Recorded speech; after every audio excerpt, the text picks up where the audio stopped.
بونجور، اليوم حابة أقدم لكم وصفة البازيلا باللحمة مع الجزر. هالطبخة كتير طيبة وسريعة التحضير.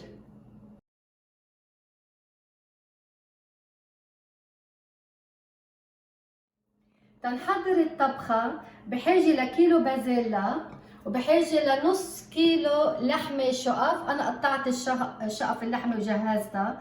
هلا اللي ما بحب شقف اللحمة ناعمة كمان بيمشي الحال. وللطبخة كمان بحاجة لبصلتين لأن بدي أعمل قلية، وبحاجة لثلاثة حصوص توم. وأنا عندي جزر هون 350 جرام جزر. أنا برشت الجزر، شلت القشرة من برا وغسلتهم وجهزتهم للتقطيع. هون عندي كزبرة خضراء يعني شي ربع كباية.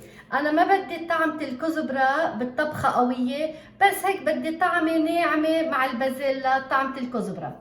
هون طحنت البندورة، أنا بحب بندورة بالبازيلا بتعطيها نكهة طيبة. عملت 3 كبايات بندورة طحنتهم طلعوا لي. وعندي 3 ملاعق كبار رب البندورة. هلا هون عندي بهارات الطبخة. هلا البهارات ذوق، كل واحد بحب شيء اكثر شيء اقل، بيرجع ذوق كل انسان. هلا انا هون حطيت ملعقه كبيره ملح، حطيت نص ملعقه صغيره بهار اسود، حطيت ربع ملعقه صغيره قرفه ناعم، ما كترت لانه رح احط عودين قرفه بالطبخه. وهون اكيد 7 بهارات ما بنستغني عنه بكل طبختنا، وعود القرفه مع ورق الغار لسلق اللحمه.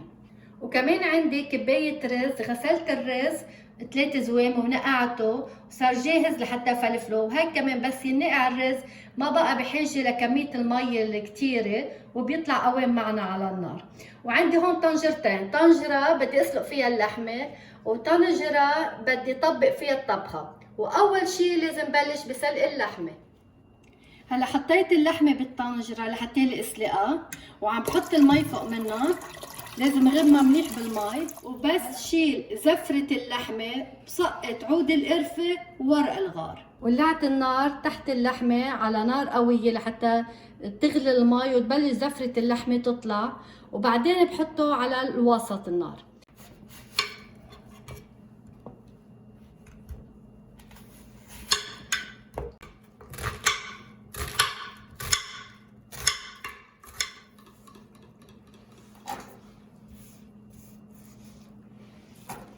هلا رح احط ملعقه سمنه كبيره، بس مش رح زيد السمنه لانه ما بحبها كتير فيها سمنه. هلا اللي ما بحب سمنه بقليه البصل هو عم يعملها، في حط نقطه زيت نباتي لانه عم يسلق اللحمه. في منهم كتير ما بحبوا هالدسامه بالاكل، بس انا هلا ما كترت السمنه، حطيت ملعقه وحده كبيره.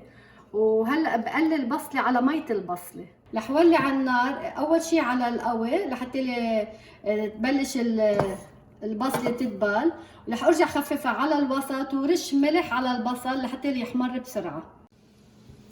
وهلا من بعد ما حطيت البصل على النار لحتى حمره شوي للبصل، وحطينا اللحمه المسلقه، بدي احضر الجزر لحتى احطها فوق البصله. هلا البصله ما فينا نتركها على النار وندير ظهرنا ونروح، بتحترق كمان، بدنا كل شوي نقلبها.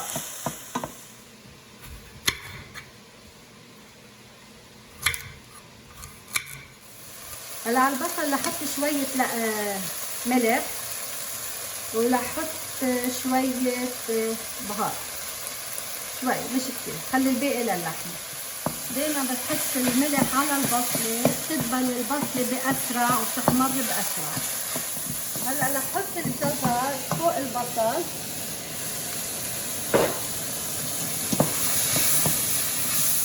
حط البهارات فوق البصل والجزر، وارجع خفف النار اقل من الوسط بشوي لحتى الجزر يستوي، ياخذ طعمة البهارات ويستوي مع البصله. خليت بس كمية صغيرة من الملح لحتى بس شيل زفرة اللحمة واتأكد انه مية اللحمة نطفت، فرغ الملح على اللحمة. هلا لازم خفف النار تحتها، حطها تقريبا اقل من الوسط بشحتها، حطيتها على رقم 3 بين 3 وال4. لازم غطيها ليستوي الجزر مع البصل ويتنشأ ريحة البهارات.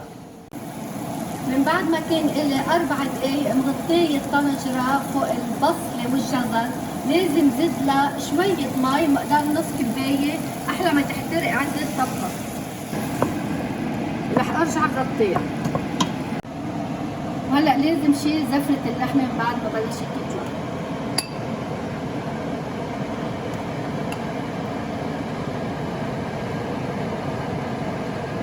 وبعدها النار قوية تحت اللحمة.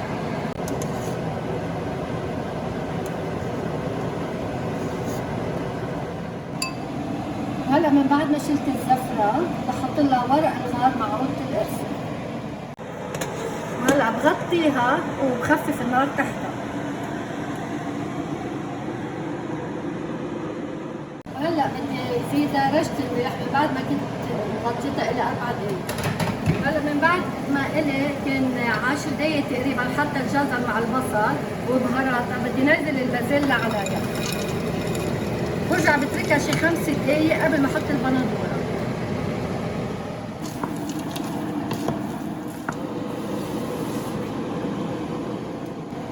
هلا رح كشف شوي صغير الغطا من بعد ما المي غليت منيح مع اللحمة، أحسن ما تفور مية اللحمة على الفرن، كشف شوي صغير الغطا.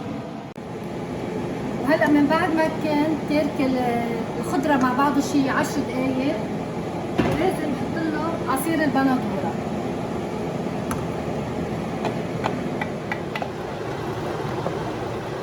وهلا لازم اقوي شوي النار لحتى البندورة مع البازيلا تسخن بسرعة. وهلا لازم زيد اللحمة فوق الطبخة لحتى يخلوا كلهم مع بعض، بس اكيد ما بشيل ورق الغار معه.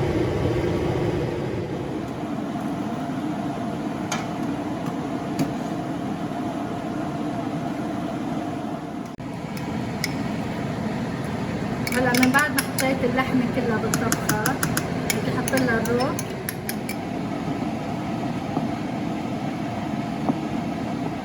هلا رح اتركها تغلي شي 10 دقايق قبل ما اغطيها نص تغطية يعني، لانه مليانة مثل ما شايفين لفوق وما بدي فور على الفرن، سو بخليها 10 دقايق برجع بحط الغطا عليها. وهلا اجا دور نحمر الثوم. اول شي رح احط ملعقة صغيرة كتير سمنة، ما بدي اكتر من هيك، بدها شوي صغيرة لتبلش تذوب. هلا من بعد ما ذابت السمنة بدي نزل الثوم اللي معسته، دقيته ناعم يعني معسته بوحدة.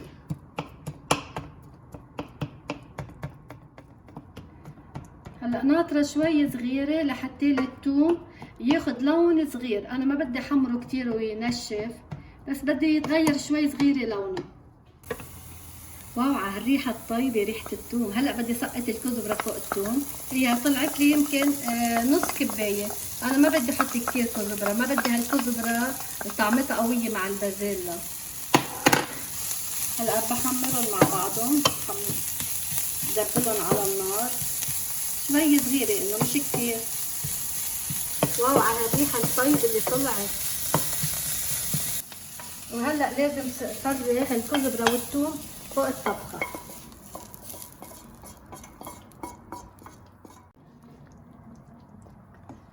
هلا بدي احركهم كلهم مع بعضهم ودقيقتين وبطفي تحت الطبخة، الطبخة صارت جاهزة للأكل.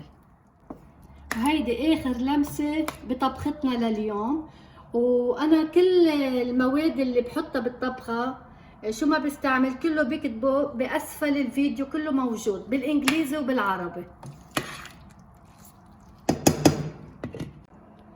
وهيدي هي كانت طبختنا لليوم، بتمنى تكون نالت إعجابكم، وبليز ما تنسوا تشتركوا معي بالقناة وتحطوا لي تعليقاتكم بس تدوقوها. ميرسي كتير.